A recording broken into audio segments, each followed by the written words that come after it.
முழங்கால்படி நாம் கண்களை மூடி ஆண்டவருடைய சமூகத்தில் நாம் நோக்கி பார்ப்போம். வானம் சிங்காசனம் பூமியினுடைய பாதப்படி சொன்ன வேத வசனத்தின்படி ஆண்டவருடைய சமூகத்திலே ஆண்டவருடைய பாதத்திலே நாம் கூடி வந்திருக்கிறோம். மட்டுமான ஆண்டவர் நமக்கு செய்த நன்மைகளுக்காக நம் ஆண்டவரை துதிப்போம், சோதரிப்போம். அதோடு மாத்திரமல்ல, ஆண்டவர் நமக்காக கல்வாரி சிலுவையிலே கைகளிலே கால்களிலே ஆதரிக்கப்பட்டு தலையிலே முடிக்கொடு சொல்லப்பட்டு விழாவிலே குத்தப்பட்டவராய் சரீரத்திலே ஒரு சொன்னால்படி நமக்காக உலகத்தில் எல்லா ஜனங்களுக்காகவும் தன்னுடைய சொந்த ரத்தத்தை செஞ்சு ஜீவனை கொடுத்த நல்வாரி நாயகரை நாம் நோக்கி பார்ப்போம். மறித்தேன் ஆனாலுங்கோ சதாகாலம் நான் உங்களோடு கூட இருக்க இந்த வாக்கு கொடுத்த கர்த்தர் நம்மோடு கூட இருப்பதற்காக நம்ம ஆண்டவரை துதிப்போம், சோதரிப்போம். கிருபையாக இலக்கமாக ஆண்டவர் அந்த ஆயுஷ் நாட்களுக்காக நம் ஆண்டவருக்கு நன்றி செலுத்துவோம். நன்றியோடு நாம் ஆண்டவரை துதிப்போம், சோதரிப்போம். கிருபையாக இலக்கமாக நம்முடைய வாழ்க்கையில் எத்தனையோ பாடுகள், துன்பங்கள், பிரச்சனைகள், கண்ணீர்கள், வேதனைகள், வருத்தங்கள், பிரதமான சோதனைகள் எல்லாவற்றிலும் ஆண்டவர் நம்மை பாதுகாத்து பராமரித்து போஷித்து ஒவ்வொரு நாணயத்தையுமான வெளிச்சத்தின் பாதையிலே நடத்தி வந்த ஆண்டவருக்கு நாம் நன்றி செலுத்துவோம். நன்றியோடு நாம் ஆண்டவரை துதிப்போம், சோதரிப்போம். கர்த்தர் கொடுத்த எல்லா விதமான கிருபைகளுக்காக, இகபர நன்மைகளுக்காக, ஆசீர்வாதங்களுக்காக ஆண்டவருக்கு நாம் நன்றி செலுத்துவோம். நன்றியோடு நாம் ஆண்டவரை துதிப்போம், சோதரிப்போம். கிருபைகள் ஆண்டவரே, கருமையான ஆசீர்வாதமான இந்த பிரசுத்தமான ஓய்வான இரவுகளுக்காக நாங்கள் ஆண்டவரே நாங்கள் துதிக்கிறோம், யாமை ஸ்தோத்தரிக்கிறோம். ஹல்லேலூயா. நாங்கள் உண்மை துதிக்கிறோம் அப்பா, ஸ்தோத்தரிக்கிறோம், நன்றி செலுத்துகிறோம். இதனாலும் அருமையான ஆண்டவரே சபையிலே அருமையான கிராமத்திற்கு வந்து ஆண்டவர் ஊழியர்களை நிறைவேற்ற முடியாத நல்ல பாக்கியத்துக்காக நாங்கள் ஆண்டவரை துதிக்கிறோம், ஸ்தோத்தரிக்கிறோம். அருமையான ஜெபசிங் சர்வமாக சொல்லப்பட்ட வார்த்தைகளுக்காக, வசனங்களுக்காக ஆண்டவரே நாங்கள் துதிக்கிறோம், யாமை ஸ்தோத்தரிக்கிறோம். கேட்ட ஜனங்களுக்காக ஆண்டவர் அந்த லட்சத்தின் ஊற்றி பெருக ஜீவன் பெருகிறவர்களாக ஆகியானவரே நாங்கள் உங்களுடைய கருத்தை நாங்கள் அர்ப்பணிக்கிறோம் அப்பா. உங்கள் கொடாமலை ஸ்தோத்திரம் ஆண்டவரே. நன்றியோடு நாங்கள் துதிக்கிறோம் ஐயா, ஸ்தோத்தரிக்கிறோம். இப்பொழுது ஆண்டவரே மாத நேரத்திலே அருமையான சபைக்கு வந்து ஆண்டவர் நாங்கள் குழுவாக வந்து இந்த திருச்சபையில் உள்ள ஆண்டவரை சபையில் உள்ள வீடுகளை சந்தித்த அருமையான வீடுகளுக்காக நாங்கள் ஜெபித்து வீட்டுள்ள தேவைகளுக்காக பாரத்தோடு ஜெபித்து ஆண்டவருடைய பிள்ளைகளுக்கு உங்களுடைய வார்த்தைகளை நாங்கள் சொல்லியிருக்கிறோம் ஐயா. இயேசுவே உங்களுடைய கரத்தில் அர்ப்பணிக்கிறோம் அப்பா. உங்கள் கொடாமலை ஸ்தோத்திரம். நன்றியோடு நாங்கள் துதிக்கிறையா, ஸ்தோத்திரிக்கிறோம். எப்பொழுதும் அருமையான இரவு அவைக்குரிய கூட்டங்களுக்காக நாங்கள் நன்றி செலுத்துவதற்காக நன்றியோடு நாங்கள் துதிக்கிறோம், ஸ்தோத்திரிக்கிறோம். கேட்ட ஜனங்களுக்காக, வந்திருக்கிற ஜனங்களுக்காக, வர இருக்கிற உங்களுடைய பிள்ளைகளுக்காக நாங்கள் துதிக்கிறோம், ஸ்தோத்திரிக்கிறோம். அருமையான ஆண்டவரை திருச்சபை ஆளக்கூடிய சபைக்காக நாங்கள் நன்றி செலுத்துவதற்காக உம்முடைய கரங்களை நாங்கள் அர்ப்பணிக்கிறோம் அப்பா. ஸ்தோத்திரம். பாட நேரத்துக்காக நன்றி, தொடர்ந்து ஜெப நேரத்துக்காக நன்றி. ஆண்டவரை சாட்சிக்காக நாங்கள் துதிக்கிறோம், ஸ்தோத்திரிக்கிறோம். சாட்சியின் மூலமாக ஆண்டவர் நாம இந்த வழியான ஜனங்களோடு கர்த்தர் பேசும்படியாக உங்களுடைய கரங்களை நாங்கள் அர்ப்பணிக்கிறோம் ஐயா. ஸ்தோத்திரம். ஆண்டவரே உங்களுடைய அடியானை பயன்படுத்தும்படியாக செபிக்கிறோம், ஸ்தோத்திரம் அப்பா. அப்படியே ஆண்டவரே தம்மை கர்த்தருடைய வார்த்தையை கொடுக்கிற அருமையான ஆண்டவரே சகோதரனை உங்களுடைய கருத்து ஒப்பு கொடுக்கிறோம். கர்த்தர் நாமே அவனோடு இறங்கும்படியாக, ஆவியானதை வெளிப்படும்படியாக ஆண்டவரை பரலோகத்தின் நிழல் அவனோடு அசைவாடத்தக்கதாக, பரலோகராஜ்யம் இறங்கத்தக்கதாக ஆண்டவரே பரலோகத்தில் பரவராஜ்யத்தின் ஆண்டவர் பிரகாசம் இடத்திலே பிரகாசிக்கத்தக்கதாக உள்ளமுடைய வல்லமை இறங்கும்படியாக துதிக்கிறதாக ஸ்தோத்திரம். ஆண்டவரே எல்லா ஜனங்களும் ஆண்டவரை பரலோகராஜ்யத்தின் பிள்ளைகளாக மாறத்தக்கதாக ஆவியானவர் நாமே உடைய கரங்களை நாங்கள் அர்ப்பணிக்கிறையா, ஸ்தோத்திரம். ஆண்டவரே செய்தி மூலமாக ஆண்டவர் பேசும்படியாக, இடைபெறும்படியாக ஆண்டவரே ஒரு பிள்ளைகளை வழிநடத்தும்படியாக உடைய கரத்தில் ஒப்புக் கொடுக்கிறோம். பணம் திரும்ப ஒரு பாளையம் பல்லவத்தில் நிறைந்த மகிழ்ச்சி என்று வேதவசனத்தை நான் பார்க்கிறோமையா. அதன்படி ஆண்டவரை ஒப்புக்கூடாத பிள்ளைகள், இயேசு ஏற்றுக்கொள்ளாத பிள்ளைகள், ஆண்டவர் அறியாத பிள்ளைகள் எல்லாரும் உண்மை அறிந்து கொள்வதற்காக முழு விதத்தோடு முழு ஆத்மாவோடு நம்மோடு வாழக்கூடிய பாக்கியத்தை கொடுத்து இந்த நாளில் அருமையான ஜனங்களோடு கர்த்தர் பேசும்படியாக துதிக்கிறோம். வந்திருக்கிற ஒவ்வொரு பிள்ளைகளையும் ஆண்டவரை உடைய சமூகத்தில் ஒப்புக் கொடுக்கிறோம். ஆசீர்வதிக்கிற கர்த்தர் உடைய ஆசீர்வாதத்தை வெளிப்படுத்த வேண்டும் என்று மீட்புரட்சகருமாகிய இயேசுவின் ஜெபங்களில் நல்ல பிதாவே, ஆமென். 75வது பாடல். இதோ மனுஷரின் மத்தியில் தேவாதி தேவனை வாசம் செய்கிறாரே. இதோ மனுஷரின் மத்தியில் தேவாதி தேவனை வாசம் செய்கிறாரே.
பரிசுத்தமும் வல்லமையுள்ள ஆண்டவரை ஸ்தோத்தரித்து நாம் துதித்து பாடுவோம்.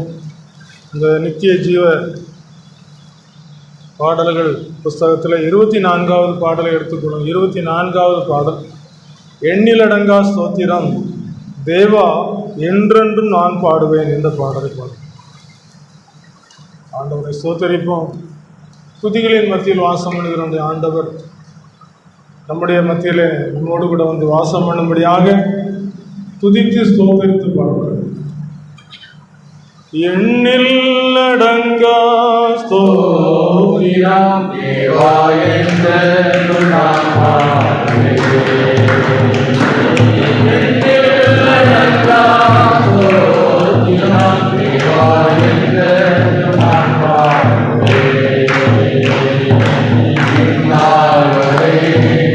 என் வாழ்விலே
இந்த லெந்து காலத்திலும் சிலுவை நோக்கி பார்ப்பது தேவனுடைய திட்டமாக இருக்கிறது, தேவனுடைய சித்தமாக இருக்கிறது.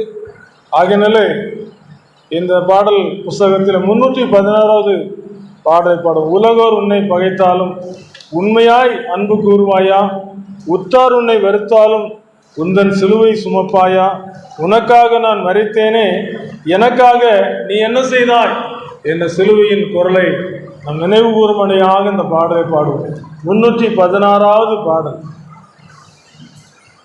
உலகோர் உன்னை பகைத்தாலோ உண்மையாய் அன்பு கூறுவாயா, உலகோர் உன்னை பகைத்தாலோ உண்மையாய் அன்பு கூறுவாயா, உற்றார் உன்னை வெறுத்தாலோ உந்தன் சிலுவை சுமப்பாயா, உந்தன் சிலுவை சுமப்பாயா, உனக்காக நான் மரித்தேனே எனக்காக நீ என்ன செய்தாய், உனக்காக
அவத்தை ஏற்றவர் நபியாய் மாண்டவர், அவத்தை ஏற்றவர் நபியாய் மாண்டவர்.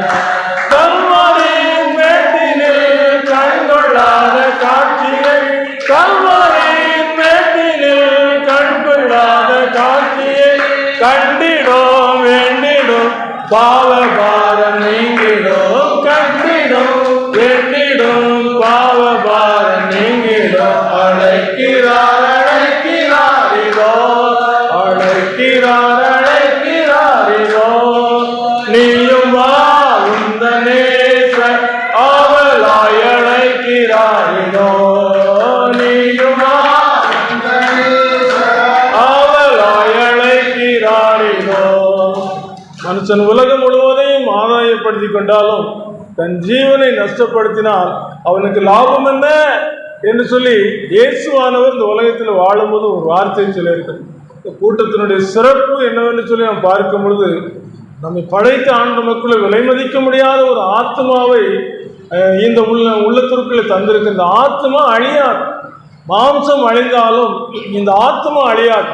ஆக இந்த அழியாத ஆத்மாவுக்கு தேவன் செய்யக்கூடிய ஒரு காரியம் என்னவென்று சொல்லி நம்ம வேதத்தில் பார்க்கும் பொழுது, மாம்சத்துக்கு அந்த பாவ நிவர்த்திக்காக பலிபீடத்தில் சிந்தப்படும் இரத்தமே என்று சொல்லப்பட்டபடி இந்த இரத்தம் சிந்துதல் இல்லாமல் பாவ மன்னிப்பு உண்டாகும் சொல்லி சொல்லப்பட்டிருக்கபடி நியாயப்பிரமாணத்தில் சொல்லப்பட்ட காரியம், யாரெல்லாம் அந்த நியாயப்பிரமாணத்தை மீறுகிறார்களோ அப்படிப்பட்டவர்கள் பாவம் செய்கிறவர்கள், அவர்கள் பாவ நிவர்த்தி ஆவதற்கு இரத்தம் பலிபீடத்தில் தெளிக்கப்பட வேண்டும்.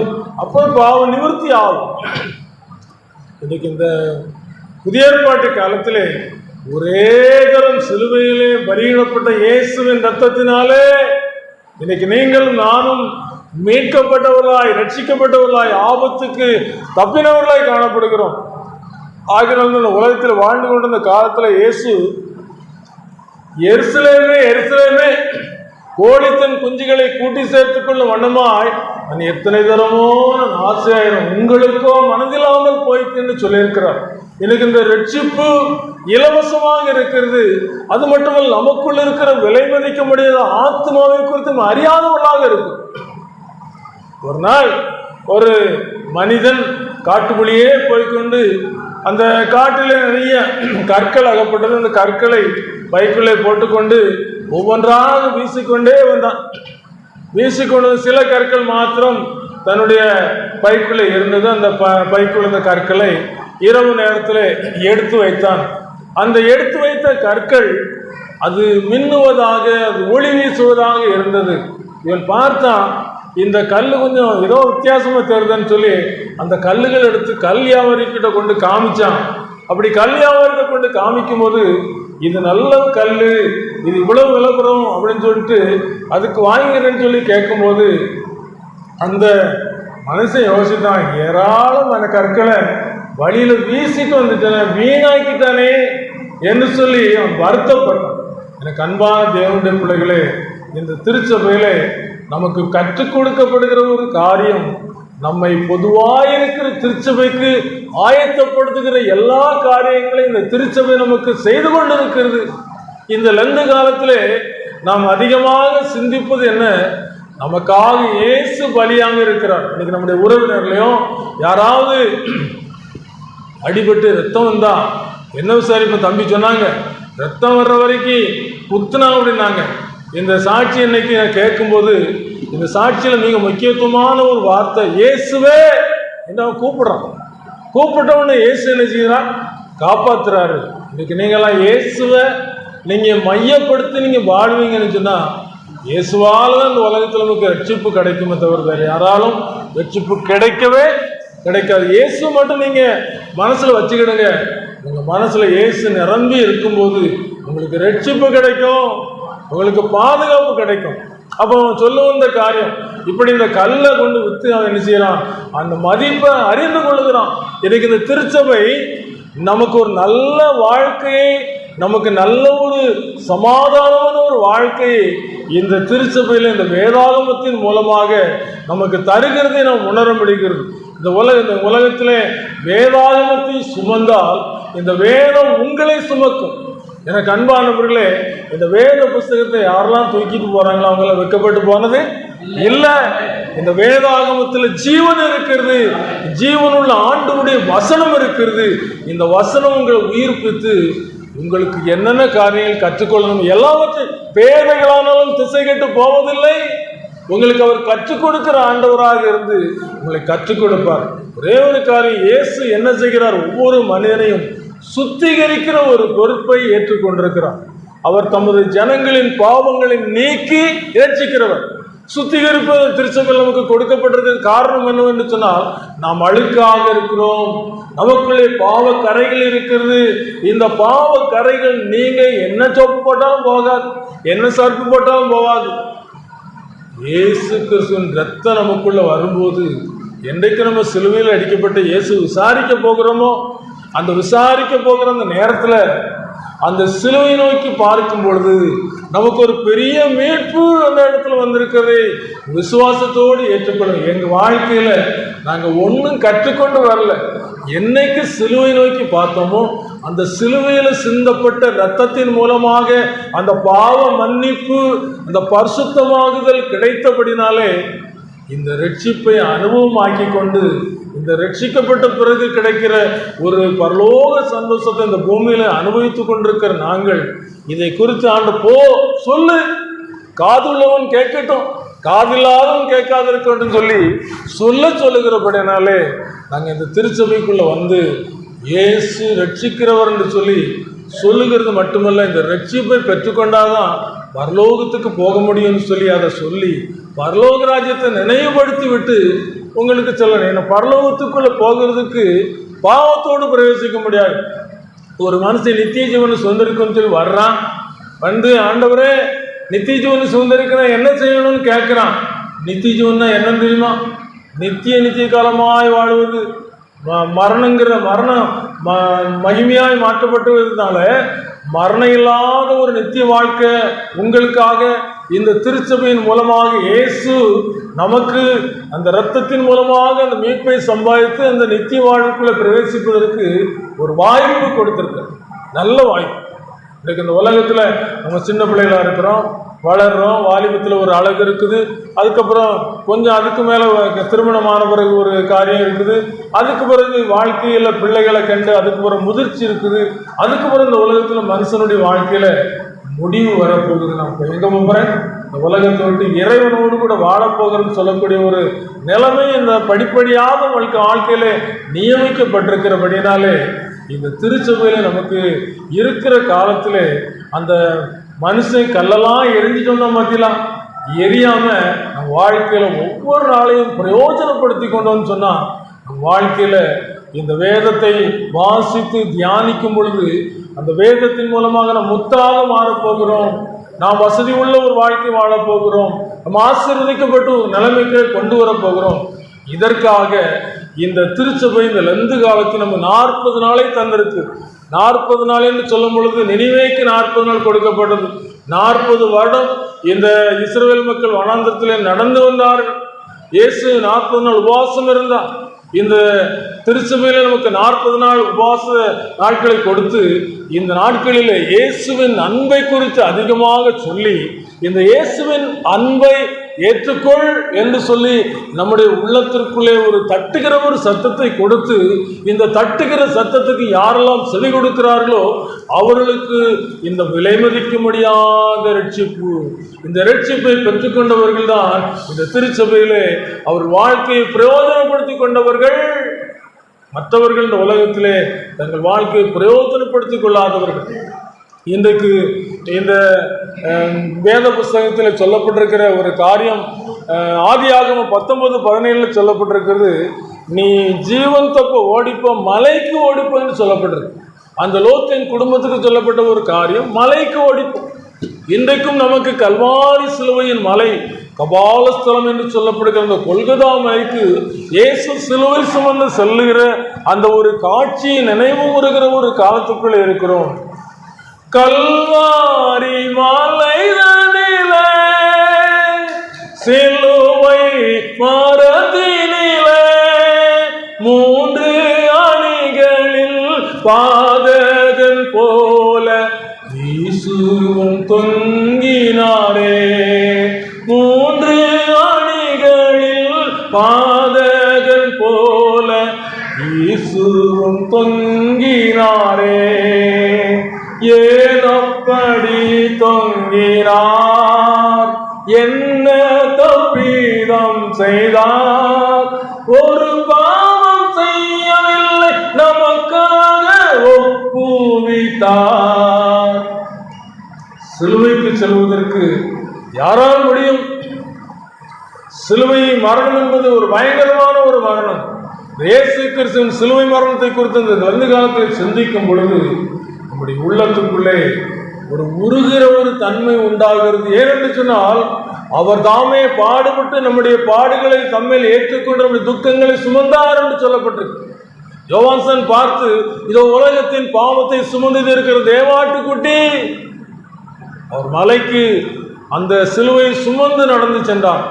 சிலுவை தோள் மேல் வைத்துக் கொண்டு நடந்து செல்லும் பொழுது எருசலேம் குமாரத்திகள் அழுது கொண்டு போகும்போது எருசலேம் குமாரத்திகளை பார்த்து இந்த இயேசுவானவர் சொன்ன ஒரு காரியம், எனக்காக நீங்கள் அழ வேண்டாம், உங்களுக்காகவும் உங்கள் பிள்ளைகளுக்காகவும் அழுங்கள் என்று சொல்லி சொன்னார். ஏனென்று சொன்னால், இந்த உலகத்திலே எல்லாரு வாழ்க்கையிலும் பாடுகளும் கஷ்டங்களும் தொடர்ந்து வந்து கொண்டிருக்கிறது. ஆனாலும் இவைகள் நிரந்தரம் அல்ல, இவைகள் விட்டு நீங்க போகும். ஒரு அருமையான ஒரு புஸ்தகம் உண்டு, மோட்ச பிரயாணி. அந்த மோட்ச பிரயாணி என்ற புஸ்தகத்தை நீங்கள் வாசித்து பார்த்தீங்கன்னா, அந்த மோட்ச பிரயாணி மோட்சத்துக்கு போகணுயா, நான் பரலோகத்துக்கு போகணும் என்ன ஒரு ஆசையோடு கூட அவன் என்ன செய்யறான், வழியை கேட்டு போகிறான். நம்முடைய வேதத்தில் சொல்லப்படுது, இயேசு சொல்லுங்க, நானே வழியும் சத்தியமும் ஜீவனுமா இருக்குன்னு சொல்லியிருக்கான். அவர் தான் வழி. இன்னைக்கு 2 வழி இருக்கு. ஒன்று இடுக்கமான வழி, இயேசுவின் வழி. இன்னொன்று விசாலமான வழி, அது மரணத்துக்கு போகிற வழி, அது கேட்டுக்கு போகிற வழி, அது அழிவுக்கு போகிற வழி, இது பாதாளத்துக்கு போகிற வழி, மரணத்துக்கு போகிற வழி, அக்னி கடலுக்குள்ள தள்ளக்கூடிய வழி. அந்த இயேசு வழி என்ன தெரியுமா? ஒரே ஒரு காரியம், ஜீவன். ஜீவன் தப்ப வேண்டும். ஜீவன் தப்புன்னா மலைக்கு போகணும்னு சொல்லப்பட்டிருக்கு பழைய ஏற்பாட்டு காலத்தில். அந்த மலைக்கு அவங்க ஓடி போக முடியாதியா, பக்கத்தில் ஒரு பட்டணம் இருக்கு, அதுக்குள்ள போயிடணும்னு சொல்லி சொன்னாங்க. கிருபை கிடைத்தது. அது வரைக்கும் அங்கே அழிவு வரல. அந்த அழிவுல இருந்து தப்புனாங்க. இன்னைக்கு இந்த உலகத்தில் நீங்க தப்பணும்னு சொல்லிதான் இந்த பிரசங்கம். உலகத்தில் ஒரு அழிவு இருக்குது. நம்முடைய வாழ்க்கையில நினையாத நேரம் என்ற ஒரு வார்த்தை சொல்லப்படுது. எதெல்லாம்?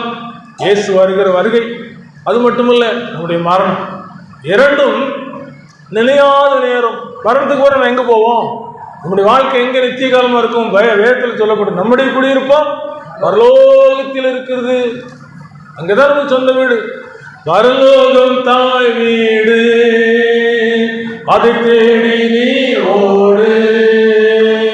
பரலோகம் தாய் வீடு, அதை தேடி நீ ஓடு.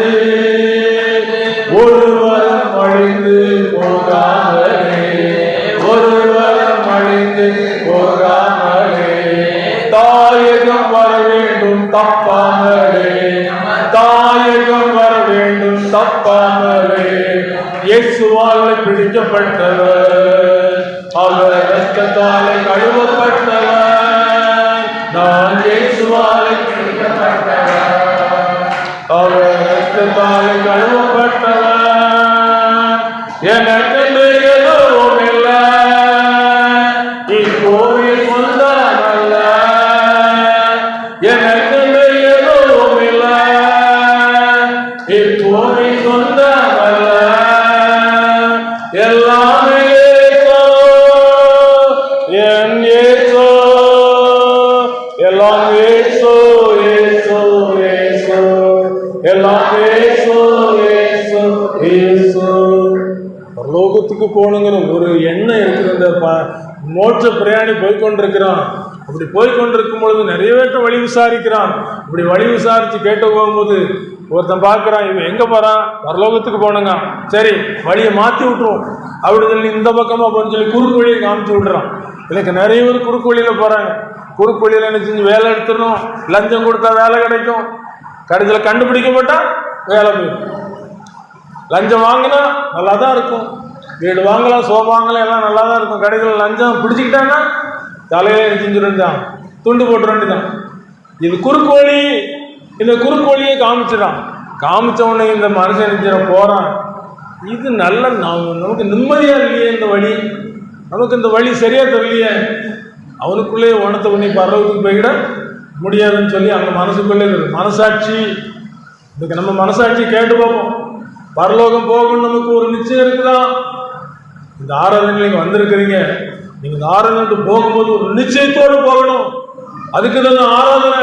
இந்த செய்தி, இந்த சத்தம் நிச்சயம் இல்லாதவனாக ஓடே. இது ஆகாயத்தில் சிலம்பு அடிச்சிடலாம், அழகா அடிக்கலாம். ஆகாயத்தில் சிலம்பு என்ன செய்யலாம்? அழகா அடிக்கலாம். ஆனால் அந்த சிலம்பு படித்த அந்த வித்தை வச்சு எதிரி அடிக்க முடியுமா? ஒரு 5 கூழாங்கல் தான் எடுத்துட்டு போனார் தாவீது ராஜா. விட்டாரு பார்க்கணும், நெத்திலுமே பட்டு பொத்துன்னு விழுந்து கோலியாச்சு செத்து போனான். சவுல் கொண்டது 1000, தாவீது கொண்டது 10000. ஏன்? கர்த்தர் கூட இருந்தார். இன்னைக்கு அதே போல ஆகாயத்தில் சிலம்பு பண்ணி பிரயோஜனம் நிச்சயம் வேண்டும். நான் ரட்சிக்கப்பட்டிருக்கேன்னு சொல்லு நிச்சயம் வேண்டும். பரலோகத்துக்குள்ள போக நிச்சயம் வேண்டும். வாலிபன் வந்து சொல்றான், நித்திய ஜீவன சுந்தரிக்கு என்ன செய்யணும்? கற்பனைகளை கை கொள்ளுப்பா, சின்ன வயசுலேருந்து கை கொண்டிருக்கேன் அப்படின்னு சொல்றான். இன்னும் நீ பூர்ண சர்ப்பணனா இருக்க, நித்திய ஜீவன் போனா உனக்கு உண்டானது எல்லாம் தடுத்திருப்பது. ஒன்னையும் விடுறதுக்கு மனசு இல்லை, விட மனசு இல்லை. துக்கத்தோடு போயிட்டான். கடைசியில் எங்கே போக முடியல? கேட்டேன் இல்லையே, பரலோகத்துக்கு வழி என்ன கேட்டேன் இல்லையே. ஆவிக்குரிய அந்த காரியங்களை சுவாமி சுந்தர் சிங் சொல்லும்போது ஒரு வாலிபன் எப்படி என்ன செய்யறான்? ஆவிக்குரிய உலகத்தில் கேட்டேன் இல்லையே, கேட்டேன் இல்லைன்னு சொல்லி கையை பணிஞ்சுக்கிட்டு இருக்கான். ஏன்னா அவனுக்கு நிச்சயத்தை பெறக்கூடிய சந்தர்ப்பத்தை இழந்து விட்டான். நிச்சயத்தை பெறக்கூடிய சந்தர்ப்பத்தை இழந்து விட்டான். நிச்சயம் இல்லாதவனாக ஓடி இந்த மனுஷனுக்கு சந்தேகம் வந்த உடனே திருப்பி என்ன செய்யறான்? வந்த வழிக்கு திரும்ப வரான். திரும்ப வந்து பார்க்குறான், அங்கே ஒருத்த வரான். நான் பரலோகத்துக்கு பண்ண என்ன வழி? நான் சிலுவை தெரிஞ்சு பார்த்தியா, சிலுவை நோக்கிப்பா. அதுக்கு அடுத்தபடி அவனுக்கு என்ன செஞ்சிடும்? பரலோகத்துக்குரிய ஒரு வழி தெரிஞ்சிடும். அப்படியே போய்கிட்டே இருக்கிறான். சிலுவை பக்கத்தில் வந்தவுடனே அவனுடைய பாவ மூட்டை, சுமந்து கொண்ட பாவ மூட்டை காணாமல் போயிட்டு, சிலுவை பக்கத்தில் போனவுடனே எல்லாமே ஒரு வெளிச்சமாயிட்டு பரலோகத்துக்கு போக ஒரு நிச்சயம், ஒரு நம்பிக்கை கிடைத்து விட்டது. ஆகினால நம்பிக்கையோடு கூட என்ன செய்யறான்? சிலுவையை நோக்கி பயணிக்கிறான். இன்றைக்கு உங்களுக்கு இந்த ரட்சிப்பின் நிச்சயம் கிடைக்குன்னா சிலுவையை நோக்கி பாருங்க. சிலுவை சுமந்தராய் சீசனாகுவோம், சிலுவை சுமந்தராய் சீசனாகுவோம், சிந்தை வாழ்விலும் தாழ்மை தருவோம், நிந்தை சுமப்பீனும் சந்தோஷம் கொள்வோம். இயேசு தாங்குவார், அவரே சுமப்பார், ஒரு போதும் கைவிடவே மாட்டார். இயேசு தாங்குவார், அவரே சுமப்பார், ஒரு போதும் கைவிடவே மாட்டார். அல்லேலூயா, அல்லேலூயா, அல்லேலூயா, அல்லேலூயா. சிலுவை சுமந்துக்கிட்டு தான் போகணும்.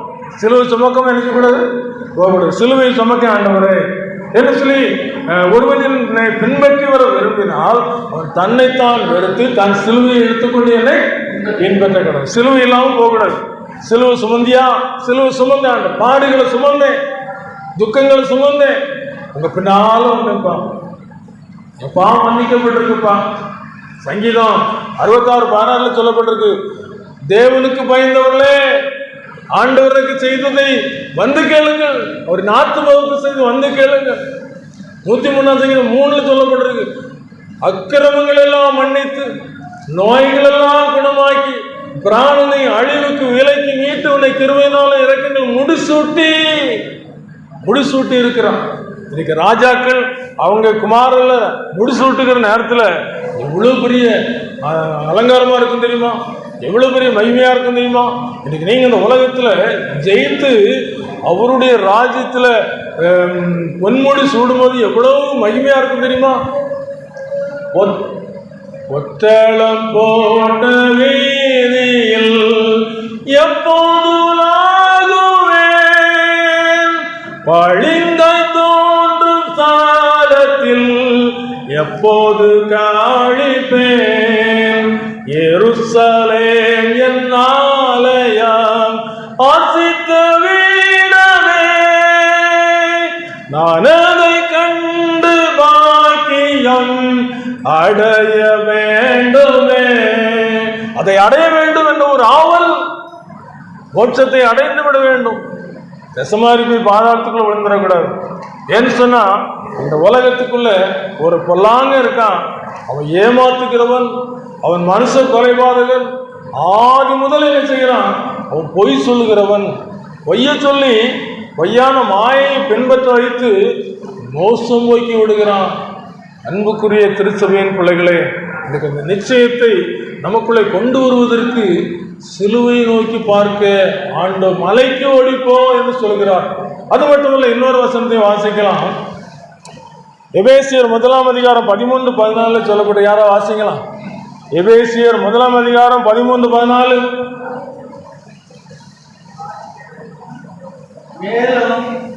எபேசியர் 1:13-14.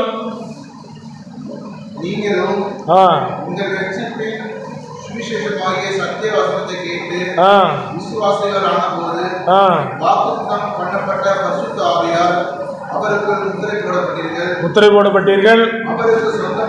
அவருக்கு சொந்தமானவர்கள் அவருடைய மகிமைக்கு புகழ்ச்சியாக மீட்கப்படுவார்கள் என்பதற்கு ஆவியானவர் நம்முடைய சுதந்திரத்தின் அச்சாரமாய் இருக்கிறார். விசுவாசிகளான போது நம்மை அவர் முத்திரை போடுகிறார். முத்திரை போடப்பட்டவர்கள் அவருக்கு சொந்தமானவர்கள். அவருக்கு சொந்தமானவர்களோடு புகழ்ச்சியாக மீட்படும் ஆவியான ஒரு அச்சாரமாக இருக்கிறார், சுதந்திரத்தின் அச்சாரம். இந்த ஆவியானவர் உங்களுக்குள்ள வந்து விட்டாரா? இந்த ஆவியானவருடைய காலத்துக்குள்ள இருக்கும். ஏன்னு சொன்னா பழைய ஏற்பாட்டில் தேவனாகிய கர்த்தர் தீர்க்கதரிசிகளுக்கு சொல்லி தம் ஜனங்களை சந்திக்கும்படியாக நம்முடைய வார்த்தைகளை சொல்லுவார். நீங்கள் கர்த்தரோடு இருந்தால் கர்த்தர் உங்களோடு கூட இருப்பார், அவரை விட்டு உங்களை விட்டு விடுவார்னு சொல்லி அந்த தீர்க்கதரிசி மூலமாக பேசுவார். ஜனங்கள் கேட்டு கர்த்தருடைய பக்கமாக திரும்புவார்கள். புதிய ஏற்பாட்டு காலத்தில் இயேசு கிறிஸ்து இந்த உலகத்துக்கு வந்து பழைய ஏற்பாட்டுக்கும் புதிய ஏற்பாட்டுக்கும் ஒரு மாறுபாட்டை கொண்டு வந்து புதிதும் ஜீவனமான மார்க்கம் சமீபமாக மாற்றிவிட்டார். இயேசு கிறிஸ்துவின் மூலமாக நமக்கு ரட்சிப்புக்குரிய காரியங்கள் நிறைவேற்றப்பட்டு விட்டது. ஒரு நாள் ஒரு ஆஸ்பத்திரியிலே ஒரு வயதானவர் ட்ரீட்மெண்ட்டுக்காக போய் சேர்ந்திருந்தார். இப்படி சேர்ந்திருந்த அந்த ட்ரீட்மெண்ட் எடுப்பதற்காக காத்திருந்த அந்த மனிதருக்கு ரத்தம் தேவைப்பட்டது. யார் ரத்தம் கொடுப்பார்கள் என்று சொல்லி கேட்கும்போது சொந்தக்காரங்கெல்லாம் நாங்கள் கொடுக்கணும்னு சொன்னாங்க. ஒருத்தருடைய ரத்தம் பொருந்தும் இல்லை. ஆகினால அந்த ஆஸ்பத்திரியில் அந்த பக்கத்தில் வாட்டில் இருந்த இந்த மனுஷர்களை பார்க்கறதுக்கு பேட்டி போய்கிட்டு சாப்பாடு கொண்டு வந்துட்டு போயிட்டு இருந்தான். அவன் இதை கேள்விப்பட்டு ஏன் ரத்தத்தை சோதிச்சு பாருங்க, ரத்தம் சரியானு கொடுக்கலான்னு சொல்லி அவன் சொல்லிட்டான். ரத்தத்தை டெஸ்ட் பண்ணி பார்த்தாங்க, ரத்தம் சரியா இருக்கு பொருந்தும் சொன்ன உடனே ரத்தத்தை கொடுத்தா அந்த மனுஷன் படைச்சுக்கிட்டார். இந்த அருமையான வாலிப தங்கச்சி வரும்போதெல்லாம், அம்மா மகாராணி ஒன்னாலாம் பழகிக்கிட்டோம்மா, எனக்கு இயேசு கிறிஸ்துவின் ரத்தத்தினால பிழைத்து கொண்டவர்கள் ஏராளமானவர். ஒரு நாள் ஒரு கப்பலில் விபத்து வந்து விட்டது. கப்பலில் நிறைய பேர் மூழ்கி கொண்டிருக்கும் போது ஒரு நீச்சல் தெரிஞ்சவர் அவர் எல்லாரையும் காப்பாற்றுறதுக்கு நிறைய காரியங்களை செய்தார். எல்லாருக்கும் அந்த கார்டை கொடுத்து அந்த போடுவாங்கல்ல ஏற அடித்து அந்த கார்டு பேரிகார்டு அதை போட்டு எல்லாரையும் காப்பாற்றுறதுக்கு எல்லா காரையும் முயற்சி பண்ணிக்கிட்டு கடைசியில் அவரும் தப்புவதற்கு ஒரு காடை போட்டுக்கிட்டு அப்படி போகும்போது ஒருத்தர் முங்கி எழும்பிக்கிட்டே இருக்கான். முங்கி எழும்பிக்கிட்டு இருக்கான். பக்கத்தில் போனார், நீ ரட்சிக்கப்பட்டிருக்கியா? ரட்சிக்கப்படலையே. நீ இப்போ செத்தாச்சுன்னு நீ எங்கே போவா? நித்திய நரகத்துக்கு போவா. இந்த காடை வாங்கிக்க, போட்டுக்க, நீ போய் பொழைச்சி மனம் திரும்பி இயேசுவை ஏற்றுக்கொள், ரட்சிக்கப்படு என்று சொல்லி அவனுக்கு தன்னுடைய அந்த காடை விட்டு கொடுத்தாரு. இவர் முங்கி என்ன செஞ்சாரு? இடத்த கரையில் ஒதுங்கி கிடக்கும்போது எல்லாருடைய அந்த சரீரங்கள் வரும்போது நிறைய பேர் இறந்து போயிட்டாங்க. இந்த மனசுல பார்த்து இவன் அழுறான். ஏன்னு சொன்னா, எனக்காக தன் ஜீவனை கொடுத்தார், தன் ஜீவனை கொடுத்ததுனால நான் படைச்சுக்கிட்டேன், மறித்து விட்டார். ஆனால் அவர் ரட்சிக்கப்பட்டியான்னு சொல்லி ஒரு வார்த்தை கேட்டார். நீங்க இன்னைக்கு ரட்சிக்கப்பட்டிருக்கீங்களா? நிச்சயம் உண்டா. என்னைக்கு நீங்க விசுவாசிகளானீங்களோ அன்னைக்கு நீங்க பரிசுத்தாவில் முத்திரை போடப்படுங்க. அப்ப பரிசுத்தாவில் வந்து என்ன செய்யறாரு? உங்களுக்கு போதிக்க ஆரம்பிக்கிறாரு, தேக்க ஆரம்பிக்க. கவலைப்படாத, உலகத்துல உனக்கு உபத்திரம் உண்டு, ஆனால் தொடர்ந்து உலகத்தை ஜெயிக்கணும் என்று சொல்லி உலகத்தை ஜெயிப்பதற்கு கற்றுக் கொடுக்கிற ஆண்டவராக இருக்கிறான். ஒரு நாள் ஒரு மலையில, மணிமுத்தாறு மலையில நல்லா ஏறுற மாதிரி இருக்குன்னு சொல்லி நான் ஏறினேன். ஏறி இப்பயும் அங்கே பார்த்தாச்சுன்னா அங்கே தண்ணியும் இல்லை, ஒன்றும் இல்லை. ஒரு போலீஸ்கார் இவ்வளோ நேரம் கம்பத்துக்கு வந்தார். வந்து எனக்கு இறங்கலைக்கல அப்படின்னு சொல்லிட்டு அதட்டி வந்து வந்தால எனக்கு பயமாயிடுச்சு.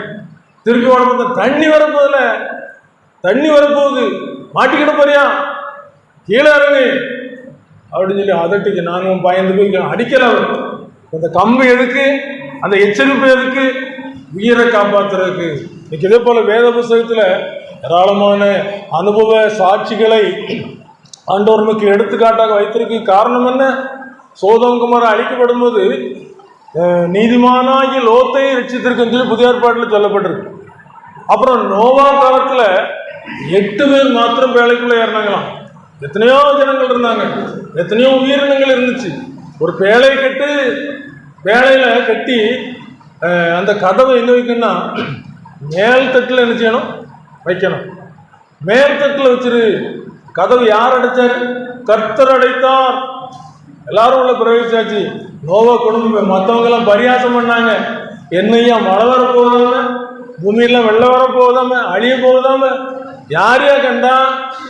இவர் கண்டது போல சொல்றாரு, இந்த உலகம் அழிய போதாம. ஐயோ, கடைசியில் வெள்ளம் வரும்போது ஒரு பேர்கால ஸ்திரீ கூட நினைஞ்சிருக்கலாம், கேட்டிருக்கலாம், ஐயா எனக்கு இறங்கலாம், என் வயிற்றுல வளர்ற பிள்ளைக்கு இறங்கியா, கதவை தர. கர்த்தர் கதவை பூட்டிட்டார. கர்த்தர் கதவை பூட்ட முறை நிச்சயம் திறக்க முடியுமா? திறக்க முடியாது. பூட்டினது பூட்டினே. வீட்டு எஜமான் எழுந்து கதவை பூட்டின பிற்பாடு நீங்க வந்து தட்டும்போது நீங்கள் எவ்விடத்தாரோ உங்களை அறியேன் என்று சொல்லுவேன் என்று சொல்லியிருக்கு. காரணம் என்ன? அவங்க இந்த நிச்சயத்துக்குள்ளே அவங்க வராம ஏதோ கூட்டத்தோட கூட்டமா போறோம்.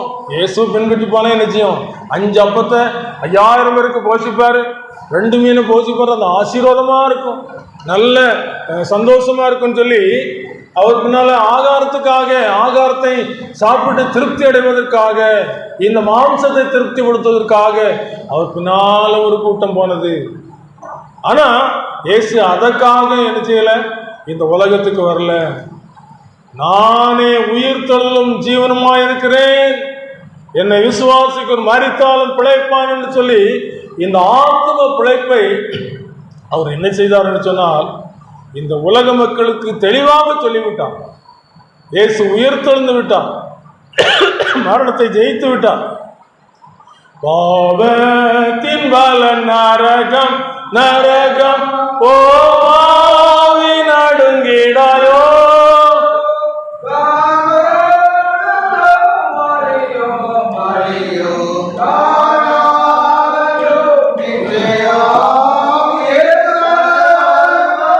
இன்னும் கொஞ்சம் காலம் தான் மோட்சலோகம் சேர்ந்திடுவோம். அல்லேலூயா, இயேசு ராஜன் வருவார். இன்னும் கொஞ்சம் காலம் தான் மோட்சலோகம் சேர்ந்திடுவோம். இயேசு ராஜன் வருவார். இன்னும் கொஞ்சம் காலம் தான் மோட்சலோகம் சேர்ந்திடுவோம். எச்சரிப்பு எதுக்கு? நமக்கு ஒரு ஆபத்து வருதுன்னு சொன்னா ஆவியானவர் நினைச்சு வரான், கொடியேற்றுவாரான். வெள்ளம் போல் சத்துரு ஆவியானவர் கொடியேற்றுவார். இதுக்கு ஒரு ஆபத்து இருக்குது, ஆகியனால மனம் திரும்ப. ஆகினால் ஜீவனை பற்றுக்கொள். உனக்கு கிடைத்த இந்த நாளில் ஆயிரும் உன் சமாதானத்துக்கு ஏற்றவைகளை அறிந்திருந்தாயானால் நலமாய் இருக்குமே. அது மட்டுமல்ல, இவ்வளவு பெரிதான ரட்சிப்பு. ஒரு நாள் ஒரு இடத்துல வெள்ளம் வந்துச்சு. வெள்ளம் தோண்டி மீட்பு படையினர் இருந்தாங்க. மீட்பு படையினர் வந்து ஒவ்வொருத்தரையா மீட்டு கரை சேர்த்துக்கிட்டு இருந்தாங்க. அங்கே ஒரு மனுஷன் இருந்தேன்னா ஒரு மாடி விட்டு அடுத்த மாடிக்கு போனான். அப்போ படகுக்காரங்க வந்து அவன் பார்த்து, எப்பா நீ எங்க கூட ஏறி போய் தப்பிச்சுக்கலாம் அப்படின்னு சொன்னாங்க. அவன் சொன்னான், நான் நல்லா வேண்டிட்டு இறைவன் என்ன செய்ய மாட்டாரு, கைவிட மாட்டாரு, நான் காப்பாற்றப்படுறேன்னு சொல்லிட்டு மறுத்துட்டான். மீட்பு படியில் சரிப்போம் வச்சு பண்ணி பார்த்துக்கன்னு சொல்லிட்டு விட்டுட்டாங்க. திருப்பி 2ஆம் மாடிக்கு போனான். அப்பவும் வந்தாங்க மீட்பு படையினர். ஏறிக்கப்பா காப்பாற்றிடுவோம், நீ தண்ணியில் அழிஞ்சிடாத காப்பாற்றிடுன்னு சொன்னவனே அவன் மறுத்துட்டான். திருப்பியும் மறுத்துட்டான். மொட்டை மாடிக்கு போனான். மொட்டை மாடிக்கு போனவரும் அங்கேயும் தண்ணி வருது. தண்ணி வந்தவொடனே மேலே ஹெலிகாப்டர் போகிறவங்க பார்த்துட்டாங்க. ஒரு கயிறை உடம்பு பிடிச்சிக்க, நீ தப்பிடலாம். வாய்ப்பு 3 நேரம் வச்சு அவன் நினைச்சிட்டான். அதையும் மறுத்துட்டான். சந்தர்ப்பம் கொடுக்கப்படுகிற நேரத்தில் ஏற்றுக்கொண்டா நம்ம தப்பிடலாம், தப்பி பழைச்சிடலாம். இணைஞ்சிட்டான். ஜோம் பண்றேன், கடவுள் எனக்கு உதவிச்சுவார்னு சொல்லிட்டு அந்த விசுவாசத்தில் குறைபாடு உள்ளவனாக தனக்கு கிடைத்த இந்த சந்தர்ப்பத்தை விட்டு விட்டபடினால மாண்டுவான். இன்னைக்கு நமக்கு இந்த உலகத்தில் நமக்கு ஒரு சந்தர்ப்பத்தை ஆண்டு கொடுக்கிறோம். இன்றைக்கு இப்பொழுதே அனுக்கிற காலம், இப்பொழுதே ரட்சணை நாள் என்று சொல்லி ஆண்டவர் நிச்சய ஒரு ரட்சிக்கப்படுவதற்கு ஒரு சந்தர்ப்பத்தை கொடுக்கிறான். ஏற்றுக்கொண்டா உடனே மன்னிப்பு, பாவத்தை அறிக்கை செஞ்ச மன்னிப்பு, ஒரு விடுதலை. இயேசுவின் பிள்ளையாக மாறினா ஒரு உரிமை கொடுக்கிறாரு. அவருடைய நாமத்தின் மேல் விசுவாசம் உள்ளவர்களை அவரை ஏற்றுக்கொண்டவர் எத்தனை பேர், அத்தனை பேரும் தேவனுடைய பிள்ளைகள். தேவனுடைய பிள்ளைகள், தேவனுடைய பிள்ளைகளுக்கு என்ன அதிகாரம்? இயேசுவின் பிள்ளை. உலகத்தில் இயேசு இந்த உலகத்தில் என்னெல்லாம் சம்பாதித்து வைத்திருக்கிறாரு? ரட்சிப்பை சம்பாதித்து வைத்திருக்கிறாரு, பரிசுத்தத்தை சம்பாதிச்சிருக்கிறாரு, மரணத்தை ஜெயித்திருக்கிறாரு, உயிர்த்தெழுதல் நடக்க போகுது, இமைப்பொழுதுல மரணமாக்கப்பட்டு பறக்க போகிறோம், எடுத்துக்கொள்ளப்படுகிற சுதந்திரத்துக்கு அச்சாரம்.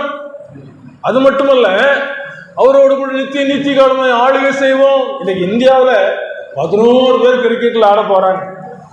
எல்லாரும் பார்த்துக்கிட்டு இருக்காங்க.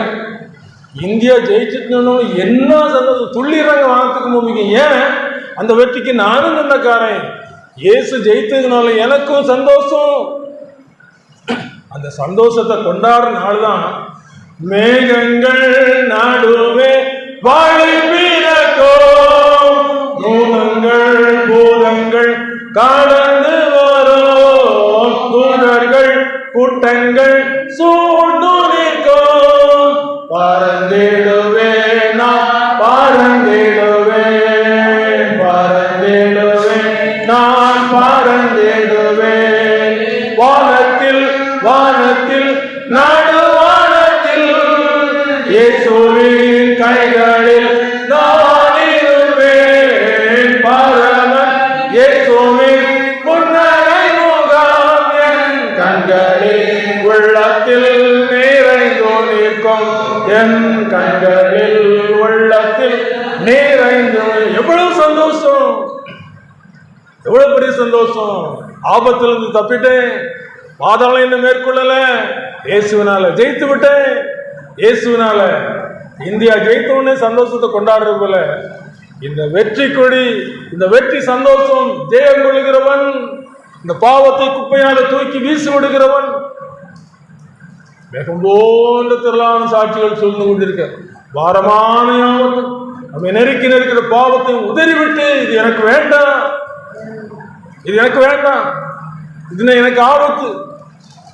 அந்த சவுல் ராஜா தாவீதுக்கு அந்த வஸ்திரங்கள்லாம் போட்டு விடுறாரு, அதெல்லாம் தூக்கி நடக்க முடியல. என்ன செய்யறான்? இதெல்லாம் எனக்கு லாய்க்கப்படாது. 5 குளங்கள் எடுக்கான், கவனம் எடுத்து சுத்தி விடுறான். வெற்றி, வெற்றி பெற்றான். இன்னைக்கு ஜெயம் கொள்ளுகிறவன் இவனோ, அவனுக்கு பரதீசில் உள்ள ஜீவருட்சத்தின் கனியை கொடுப்பேன்னு சொல்லி இருக்கிறான். தோற்று போன ஏதேன் தோட்டம், ஒப்பு கொடுத்த கெத்செமனே தோட்டம், வெற்றி பெற்ற இயேசு பரலோகத்தில் ஒரு அருமையான ஒரு தோட்டத்தை உண்டு பண்ணி வைத்திருக்கிறார். ஜீவ விருட்சத்தின் கனியை புசிக்கிற ஒரு தோட்டம். அந்த தோட்டத்துக்குள்ளே பிரவேசிப்பதற்கு இயேசு மாத்திரம் கூட இருந்தால் போதும், பரிசுத்த ஆவியானவர் இருந்தால் போதும். இந்த பரிசுத்த ஆவியானவர் இல்லைன்னு சொன்னால் நீங்கள் சரியான பாதையில் நடக்க முடியாது. இந்த வாலிப தங்கச்சி வாலிப நாட்களில் இயேசுவை ஏற்றுக்கொண்டு சரீரத்தில் ஒரு வயிற்றில் ஒரு கட்டி வந்து அநேக ஆஸ்பத்திரியில் போய் பார்த்து சிகிச்சையில் பலன் இல்லாமல் பெற்றோர்கள் வேறொரு ஆஸ்பத்திரி கொண்டு போய் அங்கே சிகிச்சை எடுத்து சுகமாக்கலான்னு சொல்லி நம்பிக்கையோடு போனாங்க. ஆனால் அங்கே சொல்லிட்டாங்க, ஆப்ரேஷன் பண்ணலாம், சுகம் கிடைக்கிறது இறைவனுடைய கையில் தான் இருக்குன்னு சொல்லி ஆப்ரேஷன் பண்ணுற கையெழுத்து போட்டு கொடுத்து ஆப்ரேஷன் பண்ணியாச்சு. பண்ண பிறகு சொல்கிறாங்க, இனி அவங்க சரீரத்தில் உயிரோடு இருக்கிறது கஷ்டம். உங்கள் ஊர் உடங்குடின்னு சொல்கிறீங்க, உடங்குடி வரைக்கும் தான் போக முடியும், கொண்டு போங்க அப்படின்னோடனே கொண்டு வர்ற வழியில் கொஞ்சம் உயிர் இருந்ததுனால ஆசிரியர் லூக்கா ஆஸ்பத்திரியில் வைத்து பார்த்து கொண்டு இருக்கும்போது ஊரில் உள்ளவங்க போய் பார்த்து, தங்கச்சி தோத்திரமா கேள்விப்பட்டோம், எப்படி இருக்கா? நான் நல்லா இருக்கேன், ஆனால் சரீரத்தில் பலவீனமாயிட்டு, இப்படி தான் சொல்லி அனுப்பியிருக்காங்க. நான் என் கால் மாட்டிலையும் தலைக்கு மாட்டிலையும் தேவதூதர்கள் வர ஆரம்பிச்சிட்டாங்க, நான் பரலோகத்துக்கு கொண்டு போகப்பட போகிறேன். சமயமாம் ரதத்தில் மோட்சலோகம் போகிறேன், சமயமாம் ரதத்தில் மோட்சலோகம் போகிறேன், சுயதேசம் காண்பதற்காய் ஆத்திரமாய் ஓடுகிறேன், சுயதேசம் காண்பதற்காய் ஆத்திரமாய் ஓடுகிறேன். நேரமானில்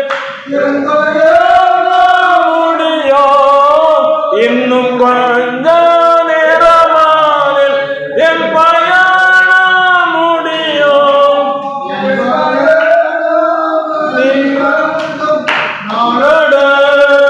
சமீபம். ஆண்டவருடைய ராஜ்யத்துக்குள்ள போயிட்டா அதுக்கு பிறந்த உலகத்தினுடைய பாடு காசு கிடையாது. இனி அவர்கள் பசியுடையதும் இல்லை, இனி தாகமுடையதும் இல்லை, வெயிலாவது உஷ்ணமாவது படுவதும் இல்லை. ஆட்டுக்குட்டியான இரத்தத்தில் மீட்கப்பட்டவர்கள் அந்த சந்தோஷத்துக்குள்ள அந்த சகோதரி கால் மாட்டிலையும் தலைக்கு மாட்டிலையும் தேவதூதர் வர ஆரம்பிச்சாங்க. சந்தோஷமா ஆண்டவருடைய ராஜ்யத்துக்கு எடுத்துக்கொள்ளப்பட்டு சாட்சியாக அந்த திருச்சபையில உயிர்த்தெழுதலும் நல்ல நாள், அந்த உயிர்த்தெழுதல் நல்ல நாளுக்கு என்று சரீரம் அடக்கும். ஆனால் என்னுடைய ஆத்மா ஆண்டவரோடு கூட வாழ சென்று விட்டது. வாழப்போகிறேன். இன்றைக்கு நம்முடைய நிலைமை என்ன? மரணம் சம்பவிப்பது நினையாது. அது ஏழைக்கு உண்டு, பணக்காரனுக்கு உண்டு, ராஜாவுக்கு உண்டு, ரொம்ப கஷ்டப்பட்டவங்களுக்கு உண்டு. ஆனால் இயேசுவினாலே ஒரு ரட்சிப்பு, இயேசுவினாலே ஒரு பரிசுத்தம் கிடைக்கிறது இலவசம். சிலுவையை நோக்கி பார்க்கும் பொழுது, சிலுவையிலே அடிக்கப்பட்ட ஆண்டவரை நோக்கி பார்த்து அவரை ஏற்றுக்கொள்ளும் பொழுது, ஏற்றுக்கொண்டவர்கள் எத்தனை பேர்கள்? அத்தனை பேர்கள் தேவனுடைய பிள்ளைகள். ஏற்றுக்கொள்ளாதவங்க யார் தெரியுமா? ஒரு பேர் சொல்லப்பட்டிருக்கு, சங்கீதம் 1ஆம் சங்கீதத்தில் சொல்லப்பட்டிருக்கு, துன்மார்க்கருடைய ஆலோசனை நடவாமலும், ஆவியுடைய வழியில் இல்லாமலும், பரியாசக்கார் உட்காரத்தில் உட்காராமலும், கர்த்தருடைய வேதத்தில் பிரியமாயிருந்து இரவும் பகலும் அவருடைய வேதத்தில் தியானமாயிருக்கிற மனுஷன் பாக்கியவான். நீர்க்கால்களின் ஒருமையை நடப்பட்டு தன் காலத்தில் தன் கனியை தந்து இலையுதிராதிருக்கு மரத்தை போடுவான், செழிப்பா இருப்பான். ஏன் வீண் காரியங்களும் கிடையாது, குடிப்பழக்கம் கிடையாது. சகையும் ஆண்டு தேடி, சகையும் போல சகையும் ஆண்டவர் தேடி போறான், காட்டுத்தி மரத்தில் ஏறி இருக்கான். இயேசு வந்து என்ன சொல்ற தெரியுமா? இன்றைக்கு உன் வீட்டில் தங்க வேண்டும். அவருக்கு சொந்தமானவர்கள் புகழ்ச்சியாக மேற்பொருளுக்கு ஆவியானவர் அச்சாரமா இருக்கிறாரு. இந்த இயேசு சந்திக்கிறார், இன்றைக்கு அவன் வீட்டில் தங்கணும், இடம் கொடுப்பியா? உங்களை பார்த்து ஆண்டு கேட்கிற, உன் வீட்டில் இடம் தருவியா? இயேசு இந்த உலகத்தில் வந்து என்ன சொன்னார் தெரியுமா? நரிகளுக்கு குழிகளும் ஆதாயத்து பறவைகளுக்கு கூடுகளும் என்று மனுஷனுக்கு வாரனுக்கு தலை சாய்க்க இடம் இல்லை, இடம் கொடுப்பீங்களா? அவர் சிலுவையில தலை சாய்க்க இடம் இல்லாம தொங்கி அப்படின்னு செஞ்சாரு, மரித்தார். கல்லறை என்னைக்கு திறந்திருக்கிறது? இதுக்கு எத்தனையோ இருந்த ரட்சிப்பு பத்தி தெளிவா சொல்றாங்க. அகத்திய முனிவர் சொல்றார், வணங்குவாய் ஜெகஜோதி ஒருவனாகி மாநிலத்தை ஒரு நொடியில் வகித்து மண்ணின் குணமான சம்சாரம் ஒன்றில்லாமல் குவலயத்தில் அனுபவித்து குருவாய் வந்து தவத்தை காட்டி அன்பான சித்தரை எடுத்து விட்டு அகண்ட ஸ்தலம் சென்றவரை அண்டுவாயே. உலகத்துக்கு வந்துட்டு போயிருக்காருப்பா, அவர் மீண்டும் வரப்போற அவர் அண்டிக்க ஏன் தாமதம் பண்றா? சீக்கிரம் சீக்கிரமாக அவர் பற்றிக்கொள், அவர் அண்டிக்கொண்டது நினைச்சலாம். காத்திருக்கிறவர்களுக்கு என்ன செய்வார்? அவர் புதுபலன் கொடுப்பார். கர்த்தரால் மீட்கப்பட்டவர்கள் ஆனந்த கலிப்புடன் பாடி சீயோனுக்கு வருவார்கள். நித்திய மகிழ்ச்சி அவர் தலையின் மேல் இருக்கும். கர்த்தரை ஏற்றுக்கொள்ளாதவர்கள் ஒரு பாட்டியம்மா, இயேசுவை ஏற்றுக்கொள்ளுங்க பாட்டி, இயேசு கிட்ட போங்க, பாவ மன்னிப்பு கேளுங்க, உங்க பாவத்தை அவர் தான் சுமந்திருக்கிறாரு, அவர்கிட்ட கேட்டு பெற்றுக்கிடுங்க கேட்டு வாலிப நாட்கள்ல அந்த சுவிசேஷத்தை சொல்லும் போது அந்த பாட்டி அவங்க ஒத்தையெல்லாம் இருந்திருக்காங்க. அவங்களுக்கு நான் நல்ல ஆண்டவனை வழிபடுறப்பா, அந்த ஆண்டவனுக்கு நல்ல இடத்த தருவான்னு சொல்லி சுவிசேஷத்தை ஏற்றுக்கொள்ளல, இயேசுகிட்ட பாவ மன்னிப்புக்காக போகல. கடைசியில் என்ன நடந்துருமா? இந்த வயசு தாண்டிச்சு. வயசு தாண்டி போகும்போது அவங்க ஒத்தையில இருந்ததுனால வீட்டுக்குள்ள இருட்டா இருந்துச்சு. வெளிச்சத்துக்கு வந்துட்டாங்க. வெளிச்சத்துக்கு வந்து உட்கார்ந்து அவங்க பயத்தோடு இருந்தாங்க. யாரெல்லாமோ வந்திருக்கிறாங்களே அந்த கண்ணுக்கு தெரியுதான்.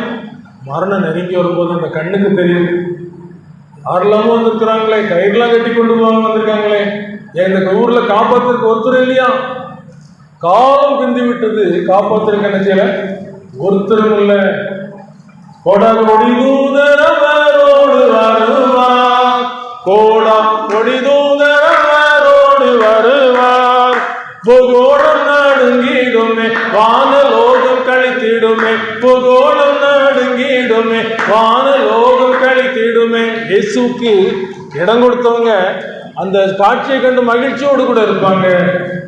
அவருடைய பிள்ளைகளாக மீட்கப்பட்டவங்க மகிழ்ச்சியோடு இருப்பாங்க. சந்தோஷமாக அவருடைய ராஜ்யத்தில் நித்திய காலமாக ஆடுவாங்க.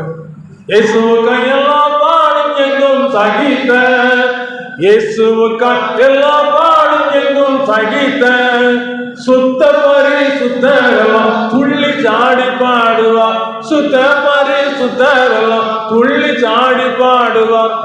பாவம் வேண்டாம், பரிசுத்தம் வேணும். தேவனுடைய வார்த்தை எனக்கு வேணும். உலக வார்த்தை எனக்கு தேவையில்லை. உலக வார்த்தையை அழைக்கிறோம், என் நம்பிக்கை கெடுத்துறோம். உலகத்தில் மோசமானவங்க ஏராளமான பேர் இருக்கிறாங்க. உலகத்தில் பெரிய ஆளாகணும், பணக்காரனாகணும் என்று சொல்லி நினைத்தவங்க நிறைய பேர் நினைச்சிருக்காங்க, கைவிடப்பட்டிருக்காங்க. ஆனால் அவருக்கு சொந்தமானவர்கள், அவருக்கு புகழ்ச்சியாக மீட்கப்படுவார் என்பதற்கு ஆவியானவர் அச்சாரம். இந்த ஆவியானவர் உள்ள வரணும். நீங்க இடம் கொடுக்கணும். இடம் கொடுப்பீங்களா? இடம் கொடுத்தாச்சுன்னா இந்த ஆவியானவர்களை மீட்பதற்கென்று கொடுக்கப்பட்ட நேரம் வரைக்கும் காத்துக்கிடுவார். இன்றைக்கு இரும்பு காந்தத்தோடு ஒட்டிக்குள்ளது பார்த்தீங்களா? இதே போல காந்தம் அங்கிருந்து மேலே இழுக்கும்போது அந்த இரும்பு எப்படி மேலே இழுத்து ஒட்டிக்கிடுது, அதே போல பரிசுத்த ஆவியம் உங்களுக்குள்ள இருக்கும்போது அந்த பரிசுத்த ஆவி எடுத்துக்கொள்ளப்படும்போது நீங்களே எடுத்துக்கொள்ளணும். இவை பொழுதே மர்வமாக இருக்கு. மர்வமாக்கிறப்பட காலங்கள் நெருங்கி விட்டது. இன்றைக்காவது உங்க இருதயத்தை ஆண்டவருக்கு ஒப்பு கொடுத்து, பரிசுத்த ஆவியானவரே எனக்குள்ள வந்து முத்திரை போட்டு நிச்சயத்தோடு இருக்க காத்துக்கொள்ளுங்க. ஏன்னா நிச்சயம் இல்லாமல் போகக்கூடாது. இன்னைக்கு ஒரு வெளிநாட்டுக்கு போறோன்னு சொன்னா இந்த நாட்டிலேருந்து நம்ம என்னெல்லாம் ரெக்கார்ட்ஸ் உண்டோ அதெல்லாம் பெற்றுக்கிட்டு போனோம்னா அந்த நாட்டுக்காரங்க நினைச்சாங்க வெளியே தள்ள முடியாது. சங்கிலி போட்டு திருப்பி அனுப்ப முடியாது. ஃப்ளைட்டில் ஏற்றி உங்கள் ஊருக்கு போன்னு சொல்ல முடியாது. அங்கே நமக்கு உரிமை இருக்குது. ஆகினால அங்கே இருந்து நம்ம நினைச்சலாம் எல்லா காரியங்களிலும் சந்தோஷமா இருக்கலாம். பரலோகத்தில் பெயர் எழுதுனா ஜீவ புஸ்தகத்தில் எழுதப்பட்டவர்கள் மாத்திரம் சொல்லப்படும். ஜீவ புஸ்தகத்தில் எழுதப்பட்டவங்க அந்த ராஜ்யத்துக்குள்ள பிரவேசிக்கிறதுக்கு ஒரு ஆசீர்வாதத்தை பெற்றுக் கொள்வாங்க. ஆசீர்வதிக்கப்படுவதற்கு இந்த திருச்சபை நமக்கு எல்லா காரியங்களும் செய்யுது. முழங்கால் போடலாம். முழங்கால் போட்டு நமக்குள்ள இருக்கிற விலை மதிக்க முடியாத ஆத்மாவுக்காக செய்திருக்கிற அந்த தியாகம், அந்த அன்பு, இந்த ஒப்பு கொடுத்த காரியம் எல்லாத்தையும் நினைத்து பார்த்து இனி வரக்கூடிய ஆபத்திலிருந்து தப்பித்துக் கொள்வதற்கு எனக்கு கிடைத்த நல்ல சந்தர்ப்பம், இயேசு எனக்காக பாடுபட்டதுனால கிடைத்த நல்ல சந்தர்ப்பம், என்று சொல்லி அவரை மாத்திரம் ஏற்றுக்கொள்வீங்கன்னா தப்பிச்சுக்கலாம். உலகத்தில் மரண நதி ஏகமாயினும் நடுவில் ஓடுதே, ஐயோ மானிடர்கள் யாவரையும் வாரிக் கொள்ளுதே. மரண நதி வேகமாயினும் நடுவில் ஓடுதே, ஐயோ மானிடர்கள் யாவரையும் வாரிக் கொள்ளுதே. மாட மாளிகை கூட கோபுரம் எல்லாம் போச்சுதே, மாட மாளிகை கூட கோபுரம் எல்லாம் போச்சுதே, ஐயோ மாய உடம்பு மண்ணில் போய் புகுந்து கொள்ளுதே, ஐயோ மாய உடம்பு மண்ணில் போய் புகுந்து கொள்ளுதே. சோக்கு நட சொகுசு நட எல்லாம் போச்சுதே, சோக்கு நட சொகுசு நட எல்லாம் போச்சுதே, ஐயோ சொகுசுள்ளோடு சுடுகாடு கொண்டு போகுதே. உலகத்துல மீட்பின் செய்தி ஆவியானவர் சொல்லிக்கொண்டே இருக்கிறார். கேட்கிறவன் கேட்கட்டும், கேளாதவன் கேளாதற்கும் சொல்லி இஷ்டத்துக்கு ஒப்பு கொடுத்திருக்கிறார். உங்களுடைய முடிவு என்ன? ஒப்பு கொடுத்தீங்கன்னு சொன்னா உங்களுக்குள்ள இந்த ரட்சிப்பை தந்து உங்களை ஆசீர்வதிக்கும். இரக்கம் குறிப்பிட்ட நன்பின் ஆண்டவரை உண்மையான நாளை கர்த்தாவே, நீதிக்கும் தகப்பனே, ஆவியானவரே, கர்த்தாவே, ரட்சிப்பின் வார்த்தையை பாவமளிப்பின் நிச்சயத்தின் வார்த்தையும் தகப்பனே தெளிவாக ஆண்டவரே ஒரு எச்சரிக்கையாக தகப்பனே எங்களுக்கு சொன்னீங்க தகப்பனே. இந்த சட்டத்திற்கு யாரெல்லாம் கீழ்படுத்தி உங்கள் சமூகத்திலே அர்ப்பணிக்கிறார்களோ கர்த்தாவே, ஒருவன் என் சத்தத்தை கேட்டு கதவை திறந்தால் அவனோடு நான் வாசம் செய்வேன், அவனோடு போஜனம் பண்ணுவேன், மரணம் வரைந்து நான் அவனோடு இருப்பேன் சொல்லி வாக்கு பண்ணின தேவன் தகப்பனே. இந்த நேரத்திலே கர்த்தாவே உடைய வார்த்தைக்கு செவி கொடுத்து உடைய வசனத்துக்கு செவி கொடுத்து கர்த்தாவே கீழ்ப்படிந்து கர்த்தாவே என் அழகை என் உள்ளத்துல வாங்க, எனக்குள்ள வாசம் செய்யுங்க, எனக்குள்ள இருக்கிற பாவங்கள், இந்த சாபங்கள், அநியாயங்கள், அக்கிரமங்கள் எல்லாவற்றையும் நீக்கி எனக்கு இந்த பரிசுத்தமான ஒரு வாழ்க்கையை தாங்க, எல்லாருக்கும் எனக்கு குறிப்பிட்ட ஒரு பரலோகராஜ்யத்தின் சந்தோஷத்தை நிச்சயத்தை தாங்கன்னு சொல்லி தப்பனே. தாகத்தோடு இருக்கிற பிள்ளைகளுக்கு, தாகத்தோடு இருக்கிற பிள்ளைகளுக்கு இப்ப ஜீவ தண்ணீராக இயேசு கிறிஸ்து தன்னை அவர்களுக்கு வரும்படி நான் ஜெபிக்கிறோம். அவர் உள்ளத்தோடு நீ பேசக்கூடிய ஜெபிக்கிறோம், இடைவிடப்பட ஜெபிக்கிறோம். ராத்திரி பேர்லே தகப்பனே வெள்ளிய சத்தத்திலே அவர்களோடு நீ பேசும்படி ஜெபிக்கிறோம்.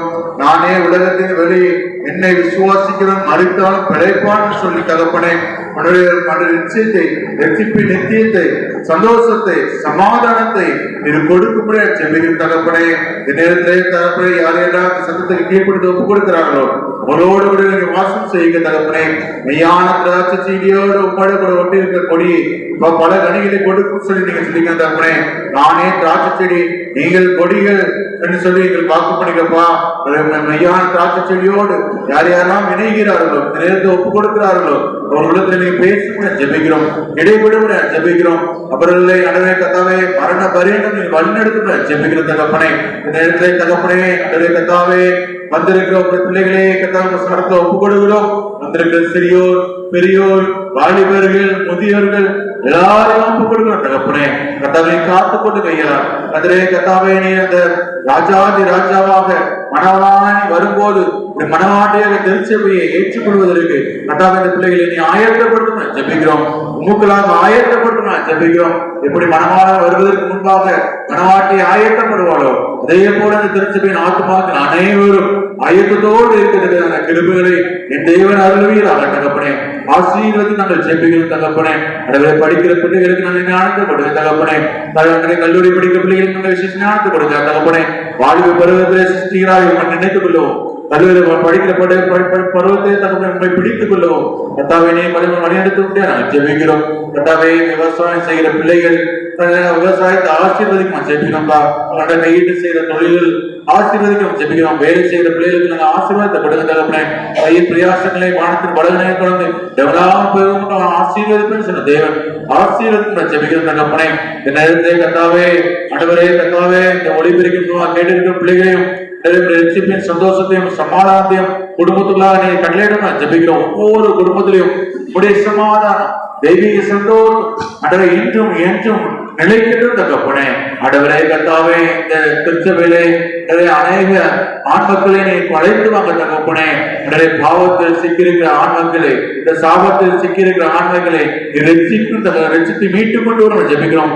அனைவருக்கும் ரட்சிப்பும், எல்லாருக்கும் சமாதானம், எல்லாருக்கும் சந்தோஷம், எல்லாருக்கும் மீட்புன்னு சொல்லிதானப்பா நீங்க வந்திருக்கேன் தகப்பனே. அந்த சமாதானத்தை திருச்சபையார் அனைவரும், ஆண் மக்களும் பெண் மக்களும் எல்லாரும் பெற்றுக் கொள்வதற்கு கிருபைகளை தேவன் அருள்வீராக தகப்பனே. குடும்பத்தை அன்றே கர்த்தாவே ஆசீர்வாதம் நிலைக்கட்டும் தகப்பனே, சமாதானம் நிலைக்கட்டும் தகப்பனே, ரட்சிப்பின் சந்தோஷம் நிலைக்கட்டும் தகப்பனே. இந்த திருச்சபை மென்மேலும் ஆசீர்வதிக்கப்படவும், இந்த திருச்சபை மூலமா அநேக ஆத்மாக்களை ரட்சிப்புள்ளாக வழிநடத்தும் தேவன் அன்றைய கிருபையில கொடுக்கிறேன் ஜெபிக்கிறோம். கர்த்தர் பொறுப்படுத்திக் கொடுங்க, ஆசீர்வதிங்க, வலுவாமல் காத்துக் கொள்ளுங்க. இயேசு ரட்சகர் மூலம் ஜெபங்களும் ஜீவன வல்லமை பெறாம் பிதாவே.